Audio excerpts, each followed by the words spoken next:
All right, Keegan, welcome to your video breakdown, man. I'm stoked to create this for you. In this video breakdown, I'm going to talk about two things with you and how they can improve your turns. So the first one is the number one ingredient we need for good turns and how we can harness more of that ingredient to do better turns. The second is your upper body mechanics and how we can make some little adjustments to start doing better turns. So let's get into it, man. The things that I really like about your surfing, I really like that when you want to do a top turn, you're coming to the very top of the wave. Like, let's see this one here. You come all the way to the top. Look at that. That's amazing. The second thing I really like about your surfing is your eyes. Like, when you come to the top of the wave there, you are looking down and kind of always looking where you want to go, which is not an easy skill to develop, but you have that part down, which is really, really awesome. And so let's get into how we can start improving your turns. The number one thing, man, is harnessing speed. Speed is the number one ingredient we need for a good turn. If we think about riding a bicycle, like, we need to have speed to turn that bike. If we are not moving at all, it gets really hard to turn the bike. And we harness speed in two ways. The first way is gravity. So when we drop in and we ride down the face of the wave, just like you do here, we're gaining speed. And so one thing that I think could really help you out in your surfing is when you drop in, look to harness that speed to go right into a turn instead of just riding at the bottom of the wave here. Because that's a time to really take advantage of gravity and the speed that we have to do a better turn. Also, when we're pumping, when you come to the top of the wave and compress down, that's another way that we generate speed by using gravity. The second way we generate speed is through water displacement. So let's think about how a big paddleboard paddles compared to a small shortboard. When you're on a big paddleboard, as you move through the water, you are moving more water out of the way, and therefore the board is paddling faster. When you're on a shortboard, you're moving a lot less water, which means it's going to paddle slower. And so how this applies to surfing is when we get to points like this on the wave and we're kind of down at the bottom here and we're riding kind of flat, we could think about the kind of boards that we're riding, man. So a standard shortboard here doesn't have that much surface area. And so when we ride it flat on the surface of the wave, it tends to move pretty slow because it's not moving that much water as it's moving. Whereas if you think of a bigger board, maybe a longboard, when you're riding flat along the wave here, you're displacing a lot more water, which means it's moving fast. So what we want to do is be able to still be moving at a good speed when we're riding flat on the wave, so that when it's time to start engaging the rail and doing that bottom turn, doing that top turn, we go into it with a good amount of speed. And so one way we can do this is just by riding a bigger board. I think a board with a little bit more volume, maybe a little bit more width and thickness, is just going to allow us on these down moments of the wave, when you're riding down here, to just surf faster. And so when you get ready to turn, you'll have a lot more speed to then use as you dig that rail into the water and shoot up to your target much faster, which will then allow you to top turn much faster. And so I can give you some board recommendations and help you out with finding a good board for you. But yeah, I think getting that board that is just going to allow us to surf a little faster while still being able to get on the rail and do good turns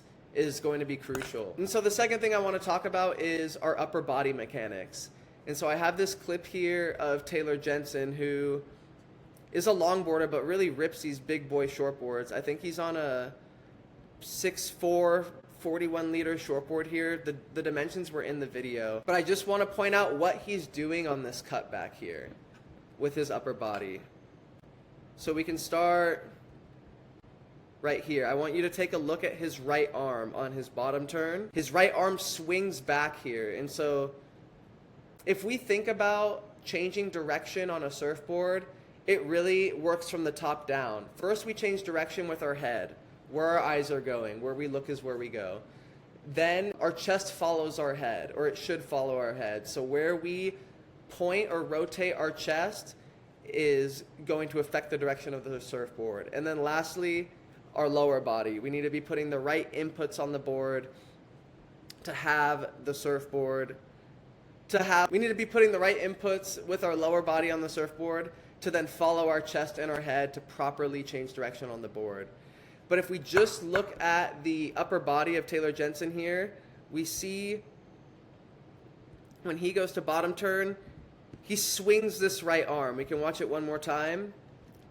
That swing of the right arm back is allowing his chest to really square up to the wave so that he can have this board kind of shoot up the face, reach the target where he wants to do his top turn. And so that's one thing that we can focus on the bottom turn, is just taking that right arm and swinging it back so our chest then squares up to the top of the wave where we want to initiate the top turn. And the second thing that I want to point out here is on his top turn.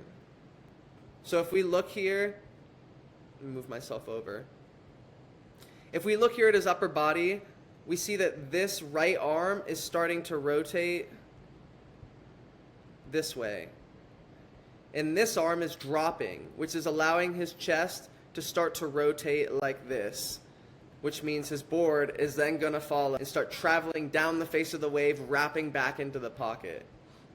And so a cue that you can use to really start to get this upper body rotation is you're going to swing this right arm across your body or even like across your forehead, and you're going to drop this inside arm. And we call the inside arm kind of serving the pizza. It really helps to think of like having your palm open as you drop that arm, and that's going to really allow your chest to start rotating, which means the board's then going to follow your chest as you go through the turn. And we can just watch the whole thing here. He swings it, then he gets that full upper body rotation, swinging this arm, opening up this arm, and the board is just completely following. He's surfing with great speed and executing a beautiful turn there. And so I hope this helps, man. We can take a look at your clip here and just take a look at the top turn. Right at this point, like I love this, you were swinging that right arm, which is amazing. Now if you were to take this arm and start opening it up, serving that pizza, putting the palm down, that's really going to allow your chest to start rotating down the wave and have this board follow with a lot more aggression and a lot more speed down the face of the wave for your top turn.